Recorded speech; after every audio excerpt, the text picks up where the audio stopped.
السلام علیکم، میرا نام علی شیر بلوچ، میں اپنے ماموں ظہیر بلوچ کے لیے یہاں آیا ہوں اور تمام لاپتہ بلوچ اسیران کے لیے۔ میرے ماموں کو 13 اکتوبر 2015 کو کراچی ہب سے لاپتہ کیا گیا تھا۔ میرا ماموں مزدور تھا، نہ کوئی دہشت گرد تھا۔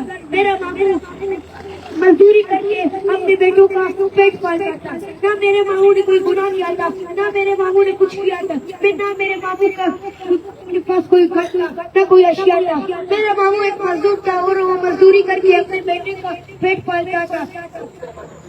ہم جب غربت سے لانگ مارچ کر کے بلوچستان کے مختلف علاقوں سے گزر کے جب اسلام آباد پہنچے تو ہمارا ایک شاندار استقبال ہوا، وہ بھی ایک ایسا استقبال ہوا کہ ہمارے بہنوں کے کپڑے پاڑے گئے، کہ ہمارے بہنوں کے قمیض اتارے گئے، ہمارے بہنوں کو ٹارچر کیا گیا، ہمارے بہنوں کو بہت اذیت کی۔ ہم پر ظلم نہیں ہوتا ہے، ہم بلوچ ضلع پر ظلم ہوتا ہے، ہم بلوچ ضلع پر ظلم ہوتا ہے۔ ہم بندوق سے نہیں لڑتے، ہم کلام سے لڑتے ہیں، مگر ہمیں کلام سے بھی لڑنے نہیں دیتے ہیں۔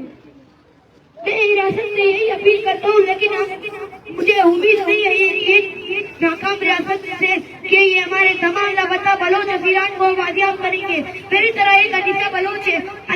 انیسہ نے کیا گناہ کیا تھا؟ وہ جب سے پیدا ہوئی ہے اس نے اپنے باپ کا شکل بھی نہیں دیکھا ہے۔ وہ جب سے پیدا ہوئے اس نے باپ کا محبت نہیں دیکھا ہے۔ باپ کس طرح ہوتا ہے، باپ کس طرح محبت کرتا ہے۔ انیسہ بلوچ ایک دہشت گرد ہے، انیسہ بلوچ کے چہرے پر لکھا ہے وہ دہشت گرد ہے۔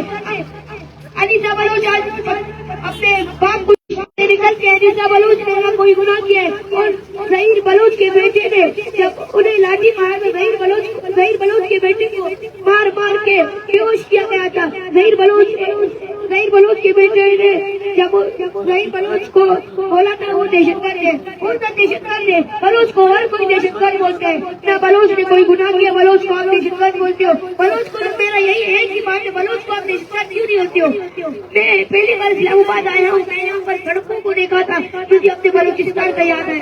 بلوچستان میں نالی کے دقت کھلے ہوئے کچھ بھی نہیں ہے۔ ہمیں نہ آپ کا تعلیم چاہیے، نہ آپ کا ہاسپٹل چاہیے، نہ آپ کا مکان چاہیے، ہمیں اپنے تمام لاپتہ بلوچ اسیران چاہیے۔ آپ کیوں ہم پر ظلم کرتے ہو؟ کیوں پنجابیوں پر ظلم نہیں کرتے ہو؟ میرا یہی والی پنجابیوں پر ظلم کیوں نہیں کرتے ہو؟ کیوں ہم بلوچوں سے ظلم کرتے ہو؟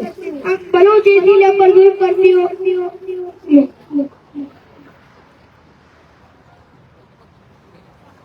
ابھی ہمارے بچے بھی قلم کی مزاحمت کرنے لگے ہیں۔